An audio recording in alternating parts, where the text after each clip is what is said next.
Hello, everyone, and welcome to this special legal compliance update run by Kaizen Synergy Law Firm. My name is Nihal Samara. I'm the General Counsel and Legal Director here at Kaizen Synergy, and I'd like to welcome you all to today's COVIDSafe legal compliance webinar. Today's session is one of 4 webinars that we are running over the next 4-week period.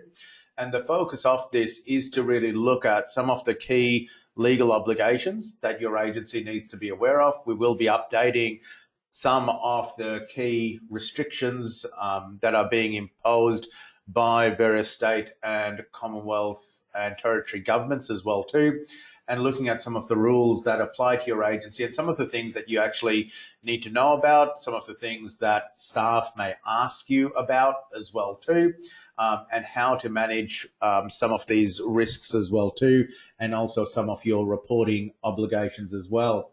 I'd like to welcome a lot of agencies from around the country that are joining us.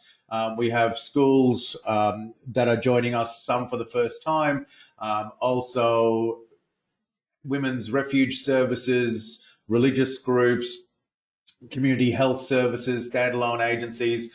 We've had a number of agencies that are also joining us from specific hotspots, namely in or close to New South Wales, red zones as well too, and also from around Victoria and Queensland as well too.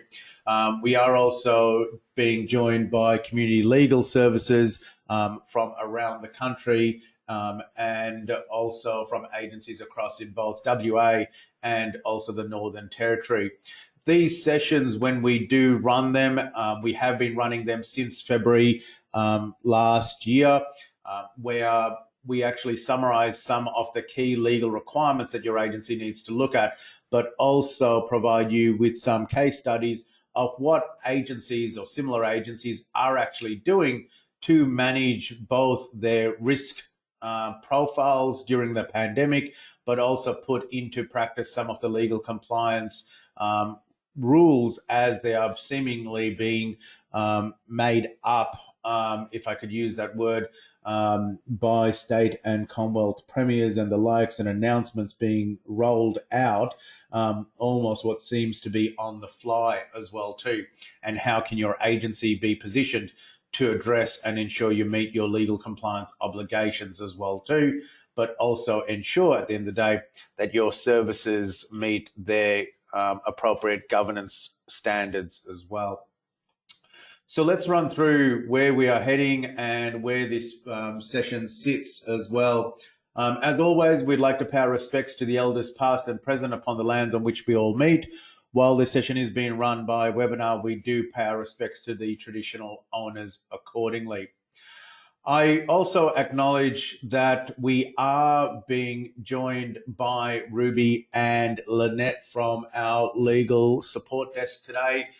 They will reach out to all of the attendees joining us as well, and also make sure that you have access to some of the resources that we are walking you through today, and also answer any questions that you might have coming out of today's session.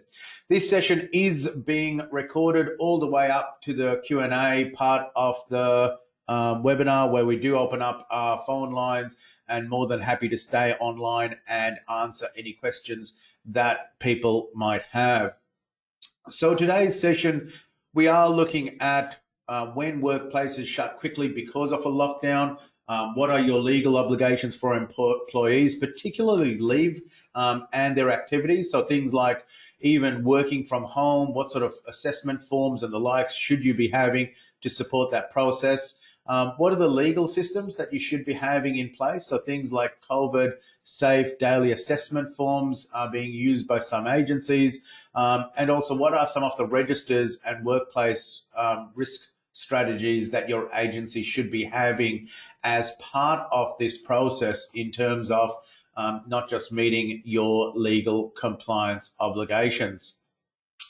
As I mentioned over the past few webinars, one of our backdrops that we actually run with these sessions is to look at core government documents and also other regulatory agencies. And actually put the jigsaw puzzle together for you. So you've got within these sessions a good set of resources that are based on as current information as possible. One of the resources and the tools that we will be referring to is the COVID vaccination policy. We only say this just in line of where and what directions the Commonwealth government are travelling, but to also put it into context. With this and these webinars, because we are having a few agencies that are joining us for the first time, we don't focus on the arguments around these particular documents or the likes. What we're looking at is how they apply to yourselves and what are the rules that you need to manage from a legal compliance obligation and how to actually do that. We can certainly have discussions offline around validations and other documents and the likes around it. But as I said, really what we're looking at here is giving you the information, particularly from regulators as they stand. What are some of the processes that you should be looking at within your agency as well too? As I've mentioned before, Ruby and Lynette will be reaching out around that. They are also helping manage this questions today as well too. So if you do have any questions throughout the session, by all means, please use the chat group that we have opened as well too, and we will come to that as we go through today's session. Also, lockdowns are seemingly a part of the Australian way of life until everyone is vaccinated. This was something that was announced even with the AMA and RACGP issuing these statements for the medical professional bodies earlier this year, well before where we are positioned at the moment. So when we say that essentially if lockdowns is going to be a tool, and we've covered this in previous webinars, going back even late last year, where we forecasted that governments are going to be looking at using lockdowns this year, essentially to manage the coronavirus. So where does that leave us, and what are some of the core things that your agency really needs to look at? Well, one of those is going to be around managing employees. And already we've had calls from New South Wales and Victorian-based agencies around how to use leave entitlements and what are the rules around that your agency really needs to consider. And that is something we're actually going to focus on today. Now, in summary, between Victoria and New South Wales coming within these sort of lockdown periods, there are directives that are being issued by public health agencies and also chief medical officers. So essentially, at the moment, as it stands, what we are seeing in New South Wales has made a direction pausing, for example, construction sites in Greater Sydney and some surrounding areas, essentially from Monday this week. Work is only permitted if it is urgently required, including to ensure safety of or security or because of an emergency. And people may enter or remain on construction sites unless they're doing exempted work. Now, according to Fair Work, stand downs is something that can be used by employees without pay during sudden workplace closures that is outside an employer's control. So it is essentially something that agencies can use, and this is supported by Fair Work. There are payments that may be made during an enforceable government directions, and we will come to that today. What we are seeing is that there are agencies that span Victoria, New South Wales and Queensland. They have many different sites across it, or whether you're solely based in one of these areas, we will cover off the legal requirements that your agency needs to look at. Now, one of the other things that has come out of Fair Work is that an employer doesn't have to pay an employee when they can't work because of an enforceable government direction, unless the employee takes paid leave. If you do have specific questions on this, by all means, please contact us on our 1300 number around that as well too. Now, coronavirus restrictions in Victoria. The Victorian government has reintroduced temporary restrictions in Victoria to help spread to help stop spread, should I say, the spread of coronavirus. And essentially restrictions include closure of some workplaces and also ensuring that people don't leave home unless it is authorized work. And currently there is the extended they are looking at extending this lockdown period, but essentially that ends tonight on Tuesday, the 20th of April, today, essentially. But in both cases, they are looking at extending the lockdown periods as well as the rules around how these lockdown periods work and who is actually covered by this. Now, essentially, by attending this webinar, you will get a series of resources, including the recording of this, as well as the slides and other tools that we will be walking you through today as well too. For those of you that already use the Gemba system, we will be opening up specific areas around this. We will be sending you out other assessment tools as well too that you can be used, for example, in your risk registers and the likes, should you wish to use those as well too.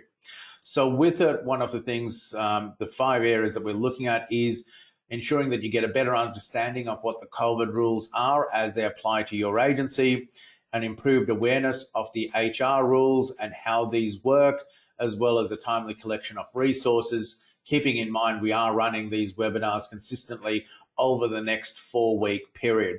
What we are seeing already is some directives based on population health models, that there is the forecast that the New South Wales lockdown period can be extended up to 5 weeks, 5 to 7 weeks, and also the Victorian period being extended out at least for another 2 weeks in terms of getting the numbers down. Now, that is not something that has been announced by governments around this, but what we've seen based on modelling experience is that, and feeds that we do get, is that there is those 2 periods that Victoria and New South Wales will be looking at over the next few weeks coming through it. So we are looking at potentially up to 5 weeks within within New South Wales, and 2 weeks at least over the course of time for Victoria in terms of what is being required. Now, a few housekeeping items as well too. This webinar is being recorded, as I've mentioned, all the way up to the question and answer part of the session. You can ask questions in the chat group if you like, and we will get to those. The webinars, all our webinars for the COVID safety is published on the Gemba 360 YouTube channel, and where you can actually view those essentially is directly, if I open that up and you can view it here, you can see it that we will publish these directly on the Gemba 360 YouTube channel, which you can access. And also we have a knowledge base on our own website, which allows copies of the information that we are also using. So it is something that we are making available to agencies, specifically around this COVID works as well. Yourselves will be, Ruby and Lynette will reach back out to you straight after the webinar today to ensure that you get access to the tools and resources that we are talking about, and also that you can log in, and if you need assistance with your Gemba 360 dashboard, you can view these as well too. If you have any questions, then again, please contact our law firm. My mobile number has been made available to all of the agencies. There are over 4,000 that have been onboarded since February last year. And with that, if you do have any questions, you can reach out to us by our office number using the 360 number, or mobile or email as well too.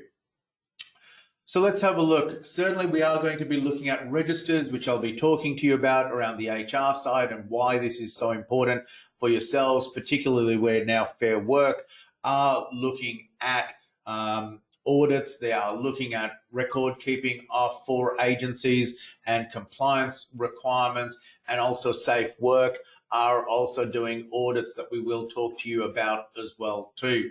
Certainly some of these discussions, whether it's being around the vaccine registers, whether it's around leave requirements, what we will come back to is around making sure that you document decisions and why you have done those as well too.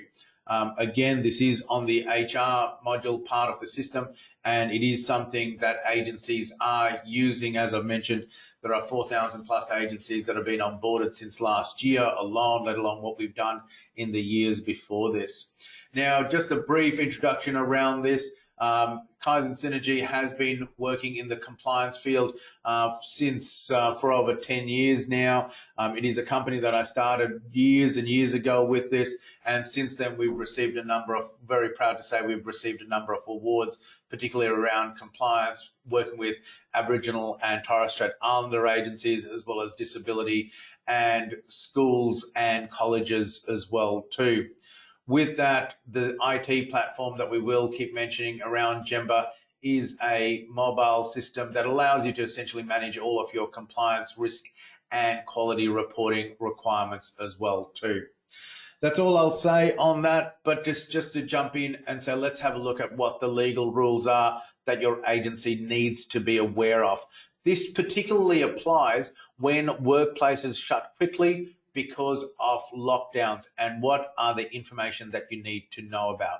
Well, there are new rules that are being rolled out, and seemingly, as I've mentioned, as I've spoken to a number of attendees over the last few days, agencies are just very confused around situations where some employees may get leave, some employees don't get paid leave. What do we do? How do we manage our workforce around this? And whether you're based in the Northern Territory, WA, Queensland, these rules are under the Fair Work requirements as well too. I will talk around where some exceptions apply and what you need to know about as well. So let's have a look at some of the workplace rules and what your agency needs to be aware about. Employers and employees are seeking clarity on their workplace rights and obligations as in relation to COVID-19. Particularly as vaccines become available, this is actually, and I'll be quite open here in terms of how I'm talking, this is actually causing even more confusion because now what we're seeing is people being asked, do we mandate the vaccines? What happens if some people don't want to show up to work?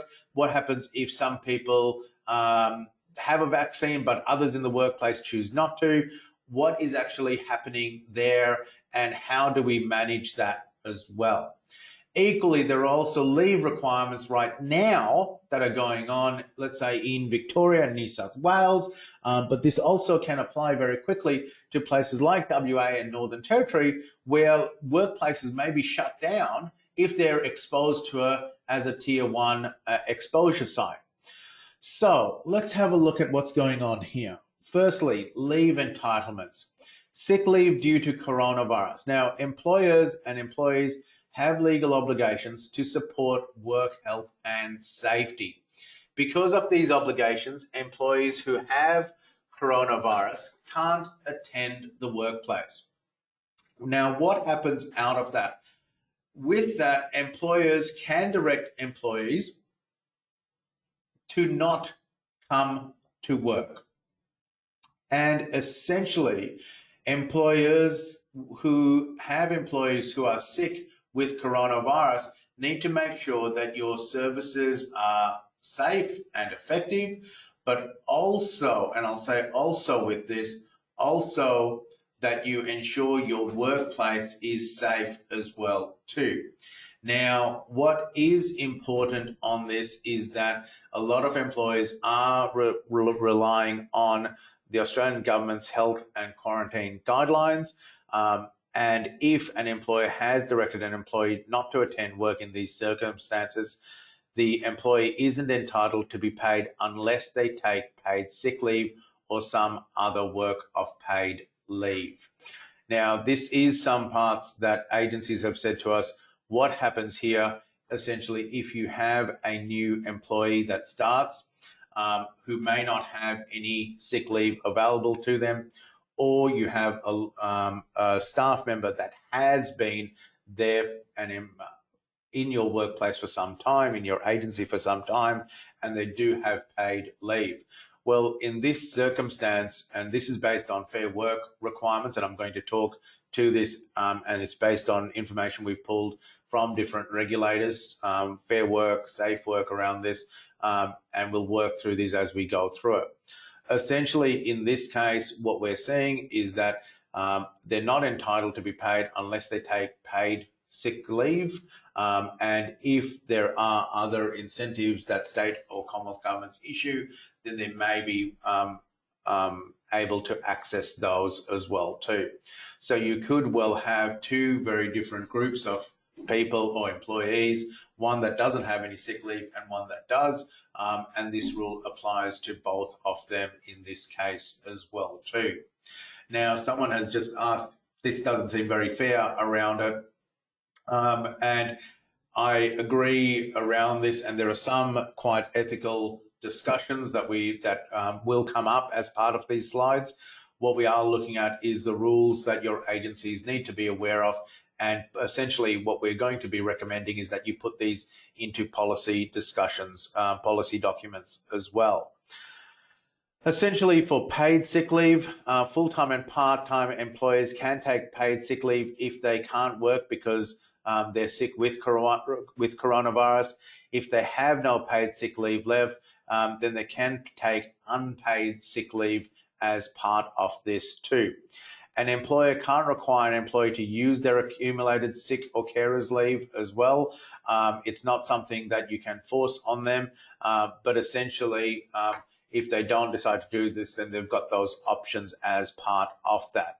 Now, under Fair Work Act, an employee is protected from losing their job because of their temporary absence due to illness or injury as well too.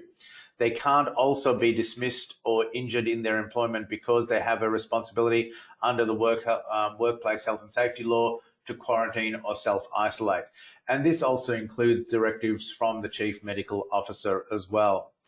And if you can also ask them for notice and also medical certificates as well too.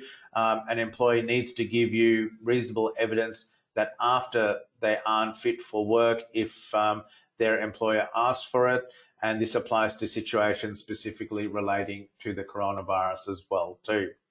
What we are suggesting is that agencies, and we've been working with some agencies around this as well too, putting these into a policy document. Sometimes we have been putting these policy documents together with agencies, and it almost seems that as quickly as they're being published and released, there are amendments that need to be made around this. Essentially drop this into the policy documents because it'll give you some clarity on exactly where you need to sit, but also from how you're actually managing your risks and work health and safety obligations. And we'll come to that in a minute as well too. For casual employees and sick and carers leave, casual employees aren't entitled to paid sick or carers leave under the National Employment Standards, and casual employees are paid a casual loading instead of accumulating paid leave entitlements around that. Casuals who get sick with coronavirus may be eligible for unpaid pandemic leave, but it is something that you need to just review and have in your policy document as well too. Now, casuals who need to care for an immediate family member or household member who is sick with coronavirus can take 2 days of unpaid carers leave on each occasion. And with that, we understand that some states are also providing one-off hardship payments to employees who don't have access to paid leave and can't work for reasons relating the coronavirus. And this is something that we are also circulating around. These are the reference sites for you as well too. We have inbuilt these into the GEMBA system to allow you to keep up to date with this information as well. So this means that as you're going through, and we'll show you those where those come into it, you can also access these links within the HR module to allow you to be able to keep up to date and make that assessment for staff as well too, should you require it as well. And it is something that I can also say we've seen these change consistently since February last year, and where there are policy on the fly, what we've said to agencies is if you need to access or staff needs to access these payments, work off what the current site requirements are rather than essentially premiers making snap announcements as they come through. Now, the other part around this is working from home. And we've been working with migrant resource centres and women's refuge and housing support services for agencies that need to have their staff work from home. Now, if you have employees that need to, and you need to introduce working from home arrangements during temporary lockdowns, essentially you need to look at coming to some sort of agreement. And this is something that I'll actually walk you through what a number of agencies have been doing since February last year, and some of the documents and agreements that they have around this, and even forms that they have to support employees throughout this process. Essentially, look at awards or enterprise agreements. Some employment contracts have been updated, but importantly, have a look at your workplace policies and use this information that we're talking about today to update these.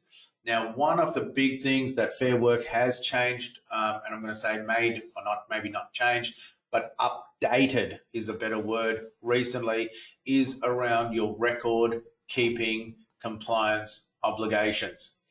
A few months ago, we started with the webinars where we've said, make sure you keep up to date with your record keeping obligations, particularly from an HR point of view. And what we had said around this was in your dashboards, and I will just jump into this here, specifically where you see the HR side of the module, and let me just bring this up for you around this. Essentially, each person has a profile and a place where you can keep information on your staff and volunteers. What we are seeing, though, is that agencies need to ensure that they keep their decisions around why they have made specific decisions at a specific period. And let me just unpack this for you. Essentially, as announcements are being made by different state and territory governments, whether you're based in Northern Territory, WA, New South Wales, Victoria, it doesn't matter. Essentially, people are being asked to either have COVID tests. They may not be coming to work. You'll see why we're talking about in the vaccine registers shortly about why people are choosing to have a vaccine or not choosing to have a vaccine. They may be giving you medical certificates. They may be required to work from home. There may be all of these things that essentially people are required to actually do. So when you click on the HR module, you can and you will see you have access to what we call even My Info, for example, and each person has access to this. Essentially, underneath this section, you've got the space where you can add information in. And I've just opened this up here, and you can type in the reason why someone is working from home and what the decision process is around this. If there is that you have given them sick leave that is unpaid, etc., essentially you're leaving a file note, and you can place that information here. It gives you the date, the time of when it was done. And importantly, why this is so important at the moment is that within this, when we look at, for example, the compliance obligations from Fair Work now, they are talking about people ensuring that they keep up to date with their record keeping obligations. So essentially, if records aren't being kept around why you made a decision, then essentially Fair Work have put this on their site saying if records are kept, are not kept, or are incorrect, Fair Work investigators can give employers fines called infringement notices for not meeting Fair Work regulations and requirements, and they've actually quoted the parts here that you need to be aware of. Now, I know this is, for many agencies, this is just another thing that essentially you're being asked to do. What we're trying to show you here is how to do this as simple and easy as possible. So essentially, if there are decisions being made around employees staying at home because there is a government directive. If there is a reason why they're not taking paid sick leave because they don't have it, essentially leave that information and keep it against your employees' HR records. And you can access that on Gemba. It's there to use. You can also upload your specific information. What I'm talking about here is around even medical certificates as well too, and essentially a date and timestamp is then left across each of these for you as well too, and you're then meeting your compliance obligations under the Fair Work requirements. Now, the other questions that come up around this is, can an employer require an employee to be vaccinated? So essentially, if we're going into this process of lockdown areas and people then being expected to manage working from home, you will get people saying, well, we want to go and get the vaccine, or some people saying we don't. Now, there are currently there are public health orders being put together that affect aged care workers, quarantine workers, as well as hotel workers around this. So there are directives coming out, and you can see we need to update these slides again around this to ensure that specific states are doing specific, introducing new mandatory vaccination requirements. So you can have specific parts of your workforce being required to have a vaccine if they want to continue working. We recommend that you put those into your policy documents, so that way you're ensuring that people are meeting their key requirements as part of that. Now, with that, there are also some positions that employees are saying, we are essential service and we are going to direct employees to get the vaccine. And in some circumstances, you can. Now, these circumstances that we are actually talking about are actually places that provide vulnerable services, identified services to vulnerable members of the community. And essentially, there are groups that we've identified within this. It comes out of, remember I said about the Commonwealth's vaccination policy, looking at who is actually on the list and who is required to actually considered a vulnerable group. Now, what happens if an employee refuses to be vaccinated? Well, under Fair Work guidelines, if an employee refuses to be vaccinated, before jumping to legal options and stand down issues and raising all of these things, the first question that we actually ask agencies to do is to ask their employees why. What is the reason that they're actually not wanting to have the vaccine? Before talking about disciplinary action and all this sort of thing, it is something to actually ask, and we'll see in the slides that there are some exceptions to people that may not be able to actually have the vaccine for a number of reasons. Essentially, disciplinary action is reasonable according to Fair Work, and this will depend on individual circumstances. Equally, stand downs are unlikely to be an available option for your agency if an employee refuses a direction to be vaccinated. And stand downs are really only allowable in certain situations alone. And essentially, it is something that you need to be mindful of. It is something that you need to carefully consider as part of this. But these are options that you can have. Equally, as I've mentioned, ask the employee why they may not want to have it in the first place. As part of this, if a co-worker isn't vaccinated against the coronavirus, then essentially the other staff member cannot actually not show up to work because the other staff member hasn't been vaccinated.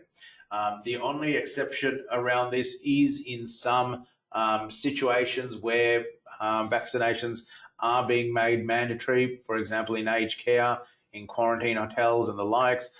Essentially, there is the prevention for people not to show up unless they've gone through that process as well. But by and large, if an employee refuses to attend the workplaces because a co-worker isn't vaccinated, you can direct them to attend the workplace as well. Now, given that, I can see a few questions coming up.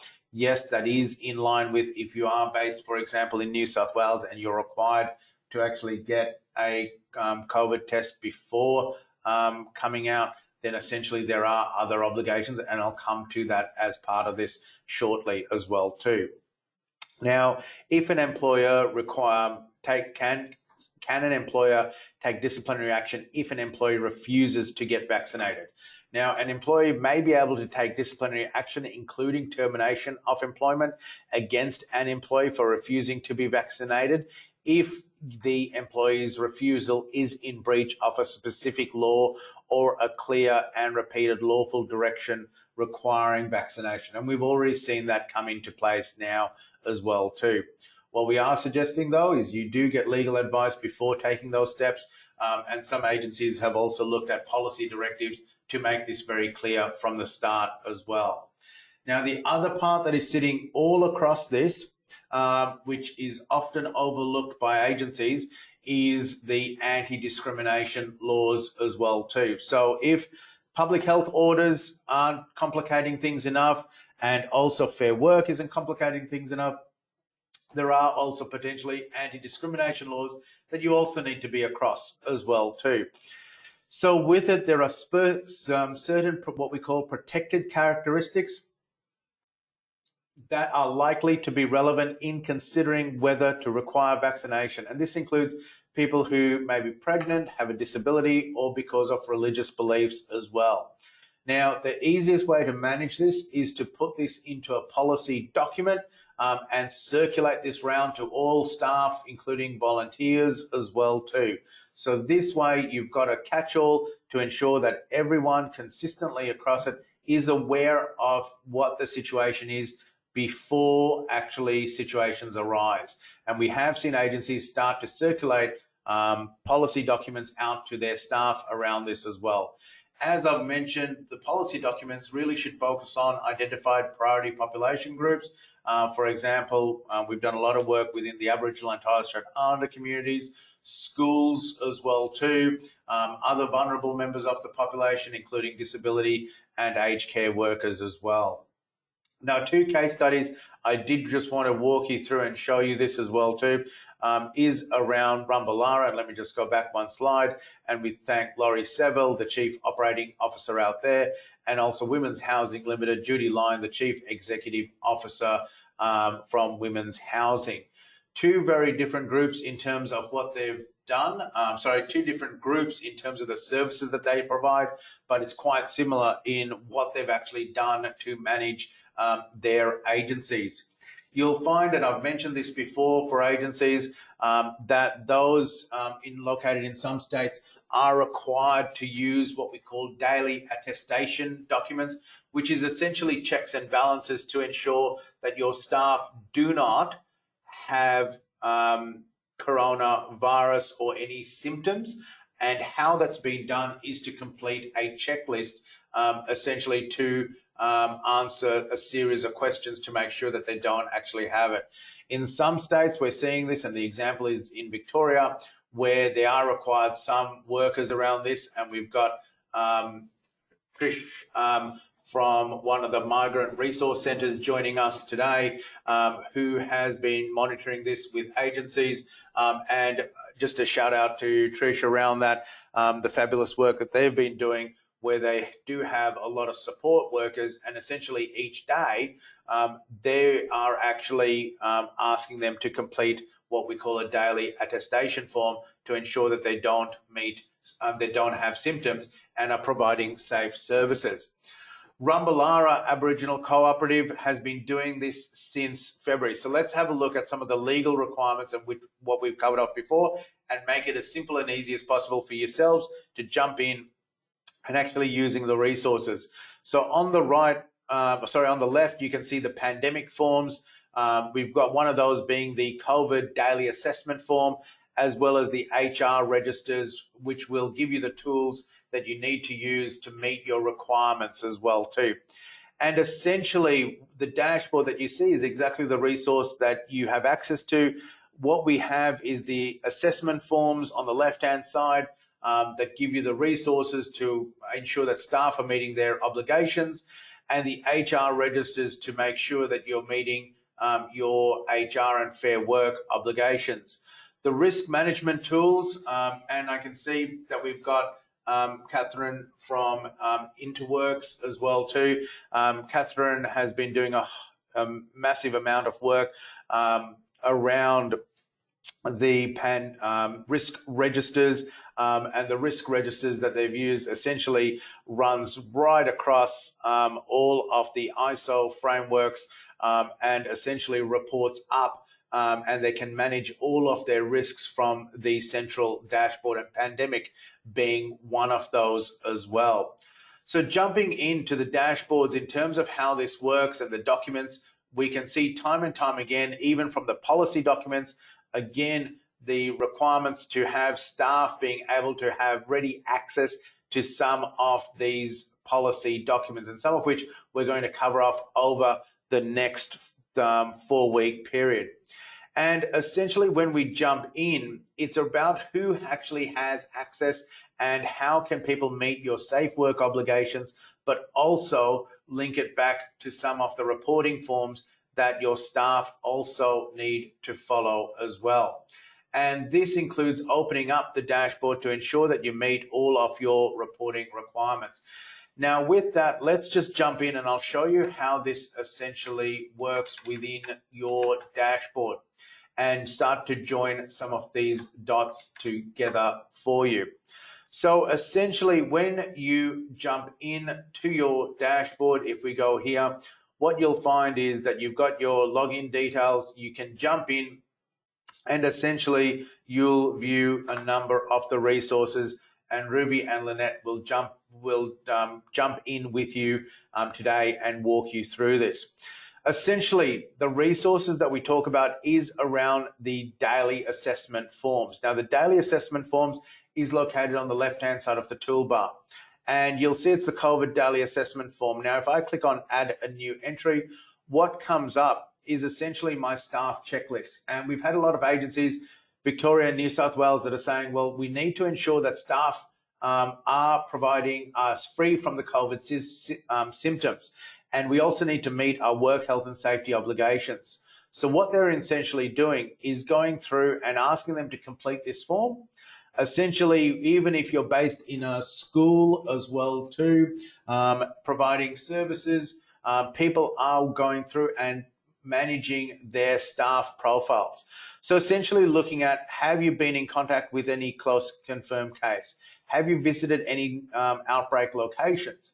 Now, with the outbreak locations, specifically in New South Wales and Victoria around this, and again, we've seen this even in where there were instances in the Northern Territory, essentially where your agency is based is where this particular link will be viewed. So in this case, if I click on this link and go, geez, I need to make sure I'm based in Victoria, but we can then see essentially what the exposure sites are as of right now. Now, as we go through and complete this form, it's only a short form to complete.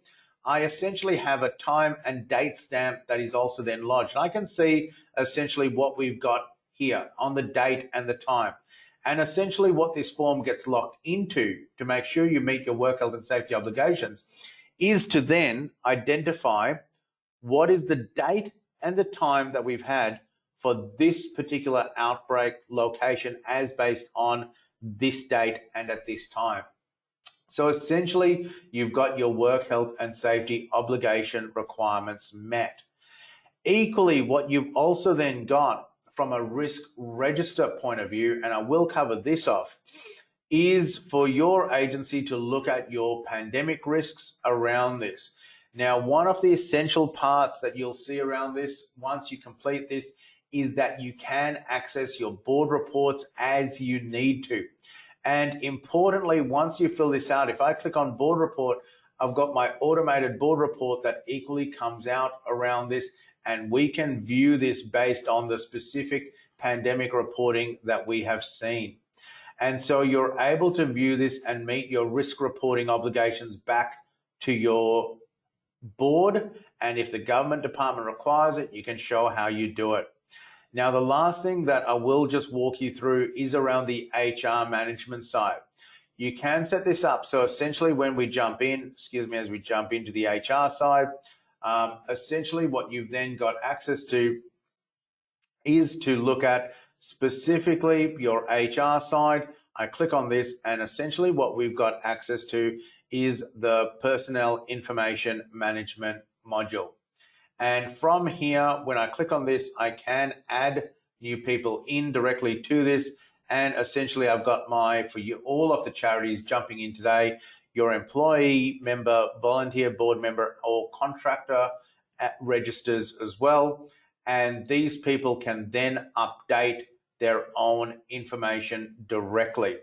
And that includes even down to their licenses, for example, and we've put in things like working with children checks, police checks, but equally important, even down to your vaccine registers, which you can also load in should you want to do that here as well. And it gives you that full set of information directly on this. It allows you to keep file notes as well too. And importantly, as people are working from home, allow people to update this directly from their home as well. The other parts that we've also got, which someone has just asked around the work health and safety form tools, is your risk assessments. Now, your risk assessments is the WorkSafe forms. And again, someone's just said, where do we find that? It is on the left-hand side. It's called COVID-19 Workplace Risk Assessment. When you click on that, essentially this form comes up, and it is all about work health and safety. And it's the audit tool that you can then use to mark off that your agency has done its checks and balances, and essentially what date and time it was done. By completing this form, you should be able to go through and say, where do you get your latest advice from? Essentially, if there are links back to your own state work health and safety site, you can click on this link and it will bring up the relevant link around this. And also look at, have all staff been made aware of specific reporting and compliance obligations as well. Essentially, this tool gives you the checks and balances and will prompt you to answer specific questions. We will be updating this over the next 4 weeks as things come up and you need to manage your reporting requirements. There are other tools on here which we will come to over the next few weeks. This includes a population analytics tool, which you can then use to look at your own data sets if you like, as well as things happen over the next 4-week period. So with that, there are a range of tools that you can use around this in your Gemba dashboard. All of the webinar slides, this recording will be circulated around for you today to be able to access, and Ruby and Lynette will give you a call straight after this webinar and ensure that you all have access to this as well too. It is something that, as you can see, a lot of other agencies have used this since February last year to meet their legal compliance obligations. We are actually updating these as they come up. You will also get legal updates based on where your agency is located across specific public health directives as they get made available. Our recommendations coming out of today's session is quite simple. Review your COVIDSafe policies, specifically around your HR obligations. Look at your HR registers and information, including your COVIDSafe checklist tools. Give staff access to ensure that they meet these requirements, particularly the daily attestation forms. It is such a powerful tool to ensure that your staff provide safe and effective services, and you also meet your COVIDSafe obligations. And if you have any questions, by all means, please contact our law firm either on the 1300 360 360 number, or email us at support@gemba360.com. My mobile number is also listed here as well too, and we will put that into the chat group for you should you wish to contact me directly around this as well. If you do have any questions, we are going to open up the phone lines. More than happy to stay online and answer any questions that people might have as well. With it, we do encourage you to ask any questions around this. But before we do that, we do say thank you for those that are joining us and listening to this webinar in the recording. If you do have any questions, you can contact us directly on the 1300 360 360 or email us at support@gemba360.com.